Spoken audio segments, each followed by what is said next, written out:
नमस्कार, मैं हूं भार्गवी। स्वागत है आपका ट्रेंडिंग बिहार में। पटना में लालू यादव के पहुंचते ही मानो बिहार की राजनीति में जैसे सियासी भूचाल सा आ गया है। इसी बीच खबर आई कि राष्ट्रीय कार्यकारिणी की बैठक 10 फरवरी को होगी। ऐसे में अब आज जो है वो राष्ट्रीय कार्यकारिणी की बैठक खत्म हो चुकी है।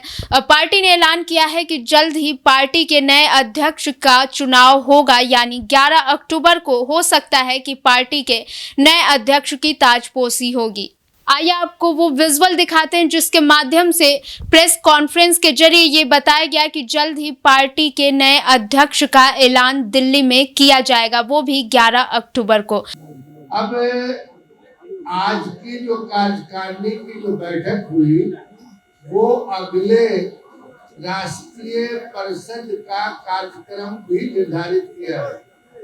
वो राष्ट्रीय परिषद के लिए जो कार्यक्रम निर्धारित किए गए हैं उसमें चुनाव से संबंधित है। चुनाव की प्रक्रिया जब पूरी हो जाती है तब राष्ट्रीय परिषद का अधिवेशन बुलाया जाता है और उस एक मिनट भाई, उसमें फिर से उस राष्ट्रीय परिषद में विधिवत राष्ट्रीय अध्यक्ष का और राष्ट्रीय पदाधिकारियों का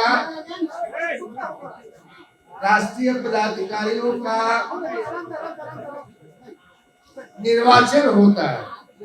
और राष्ट्रीय परिषद के चुनाव के पहले मतलब कल से ही, यानी एक तरह से कहिए कि 11-12 से हमारा पूरे देश में मेमोरी ड्राइव शुरू हो गई और 12 तारीख से हमारा मेमोरी ड्राइव शुरू हो गई और उसके सब कार्यक्रम निर्धारित हैं कि साहब पंचायत का चुनाव कब होगा, फिर जो है प्रखंड का चुनाव कब होगा, फिर जिला का चुनाव कब होगा, फिर राज्य का चुनाव कब होगा और फिर राष्ट्र का मतलब यानी कि राष्ट्रीय जनता दल का चुनाव कब होगा, उसमें राष्ट्रीय अध्यक्ष का चुनाव कब होगा, ये सब है। ये इसकी कॉपी आपको व्हाट्सएप भी भेज देते हैं हम लोग और यहाँ भी बता देते हैं।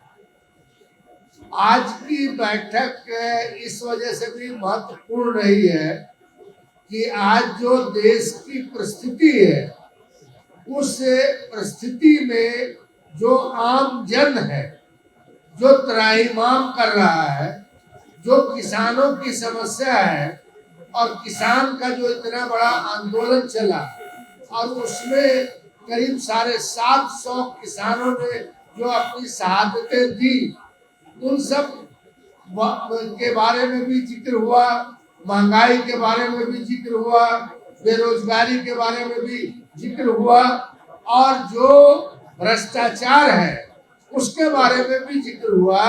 और साथ ही साथ आज जो देश में कुछ लोग जो यह मानते हैं कि यह देश उनकी बपौती है,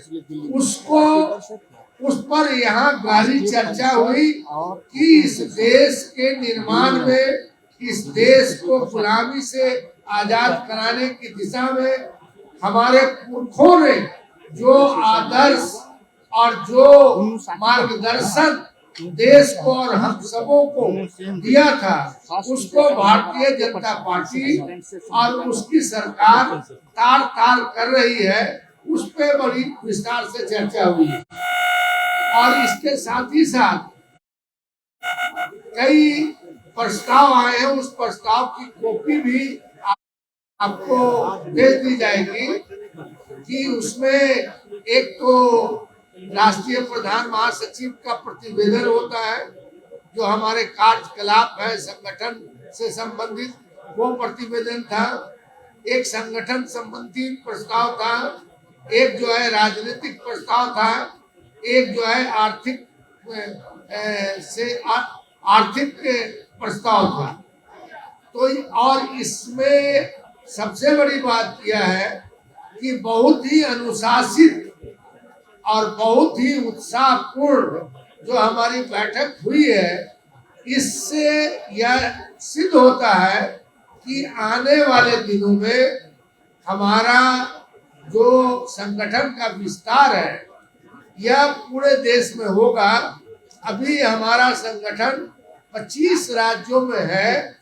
इसको हम जो है पूरे मतलब पूरब से लेके पश्चिम और उत्तर से लेके दक्षिण तक, उत्तर से दक्षिण तक संगठन का विस्तार करने का हम लोगों ने संकल्प लिया है, उसका कार्यक्रम बनाया है। और जो अभी वर्तमान में जो राष्ट्रीय पदाधिकारी हैं उन सबों को विभिन्न राज्यों की जिम्मेदारी दी जा रही है कि वो उन राज्यों में जाएंगे और वहाँ संगठन की समीक्षा करेंगे और संगठन को वहाँ सुदृढ़ करेंगे।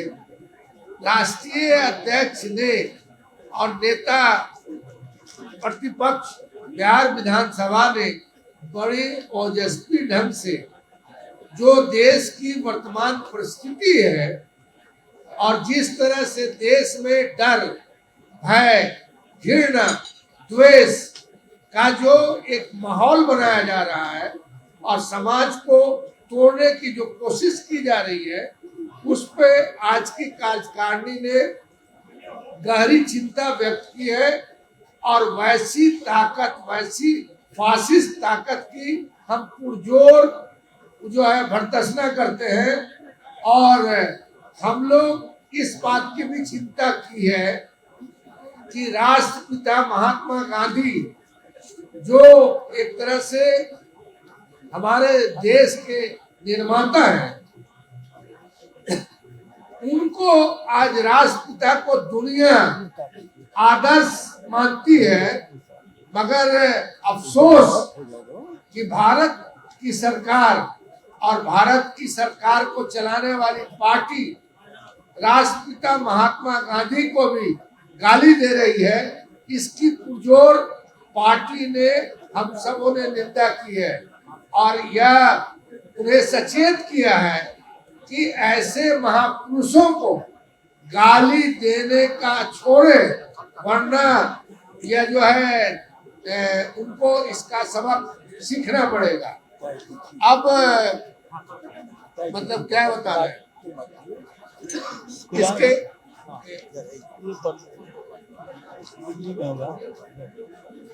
राष्ट्रीय परिषद एवं खुला अधिवेशन जो है वो राष्ट्रीय अध्यक्ष के निर्देशानुसार दिल्ली में होगा और समय तय होगा, बता दिया जाएगा। समय है 11 अक्टूबर को। और दूसरा जो चुनाव के लिए जो हमारे राष्ट्रीय निर्वाचन पदाधिकारी नियुक्त किए गए हैं, ये पूर्व स्पीकर उदय नारायण चौधरी जी हैं और सहायक निर्वाचन पदाधिकारी चितरंजन गगन जी हैं। अब और कुछ पूछना है तो पूछिए, जगदा भाई भी अपनी कुछ बात रखें। तब तक तमाम खबरों को जानने के लिए बने रहे हमारे साथ। धन्यवाद।